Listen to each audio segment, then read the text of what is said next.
అందరికీ నమస్కారం. Welcome to village అందాలు మారుతి. ఎలా ఉన్నారని అందరూ బాగున్నారా? సో నేను ఈరోజు మీకు షేర్ చేయబోయే రెసిపీ అయితే సౌరు సుక్కలు. ఇవి ఎండు చేపలు అనమాట. ఇవి ఒక రకం. సో ఈ కర్రీని మా విలేజ్ స్టైల్లో మేము ఎలా చేసుకుంటామో మీకు షేర్ చేయబోతున్నా.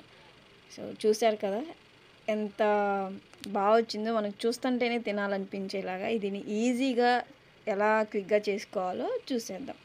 సో ఫస్ట్ దీనికోసం చేపలు, ఈ సౌరు సుక్కల చేపలు ఏమైతే ఉన్నాయో వాటిని తీసుకోండి. మేమైతే ఇక్కడ నేను మీకు చూపిస్తున్నాను ఎలా ఉంటాయో కూడా చూడండి. ఈ చేపలకి మొత్తం కూడా చిన్న చిన్న చుక్కల్లాగా ఉన్నాయి కదా, ఇదిగోండి.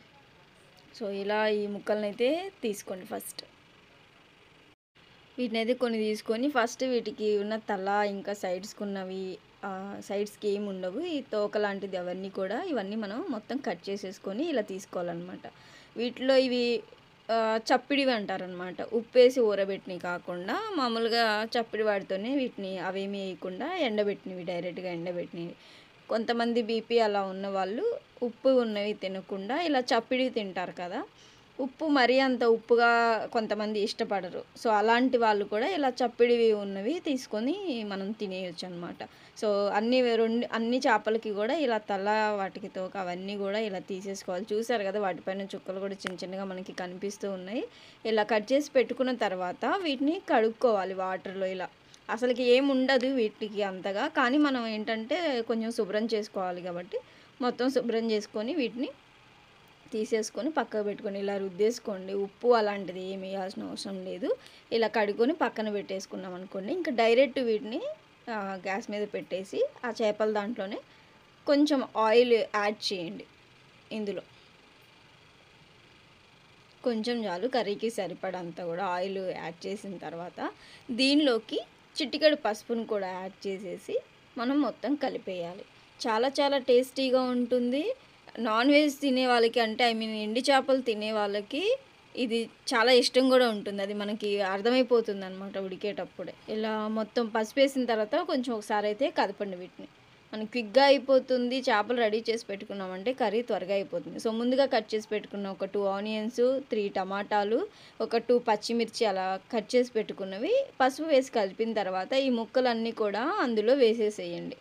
వేసేసిన తర్వాత దీంట్లోకి మనం ఉప్పు, కారం దీంట్లో యాడ్ చేసేసుకోవాలి ఒకటేసారి.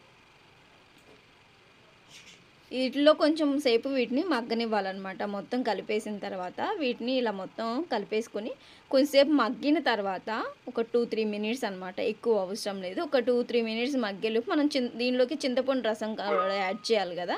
సో దీనికోసం చూసారు కదా, పెద్ద నిమ్మకాయ సైజ్ అంత చింతపండు అయితే నానబెట్టేసుకోండి. నానబెట్టుకున్న తర్వాత వాటిని అంతిని కలిపి చూసారు కదా ఇలా వచ్చింది. ఇప్పుడు మనం దీంట్లోకి చింతపండు రసాన్ని యాడ్ చేసేసి కలిపేసేయండి.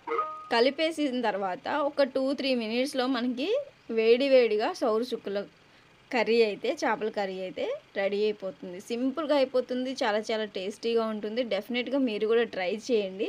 మనకి ఎండు చేపల్లో చాలా చాలా రకాలు ఉంటాయి కదా, సో ఇది కూడా ఒకటనమాట. ఆల్మోస్ట్ మనకి కర్రీ కూడా రెడీ అయిపోతుంది. చూసారు కదా వేడివేడిగా ఎలా పొగలు వచ్చేస్తున్నాయో, చూస్తుంటేనే తినాలనిపించేస్తుంది కదా, అంత టేస్టీగా కూడా ఉంటుంది. డెఫినెట్గా మీరు ట్రై చేయండి. తెలియని వాళ్ళకి మాత్రమే, తెలిసిన వాళ్ళు ఉంటే ఓకే, తెలియని వాళ్ళు అయితే ఖచ్చితంగా ఒకసారి ట్రై చేయండి. ఇంకా ఇంకా తినాలనిపించేలాగా ఉంటుంది అనమాట. చూసారు కదా పొగలు వస్తుందా, చేప ముక్క అంతా కూడా ఉడికిపోయింది. సో వీడియో నచ్చితే లైక్ చేయండి, షేర్ చేయండి, సబ్స్క్రైబ్ చేసుకోవడం అసలు మర్చిపోకండి. ఇలాంటి మరెన్నో వీడియోలు వెంటనే మీ దగ్గరికి రావడం కోసం నా ఛానల్ని సబ్స్క్రైబ్ చేసుకోండి. Please support us. Thank you for watching.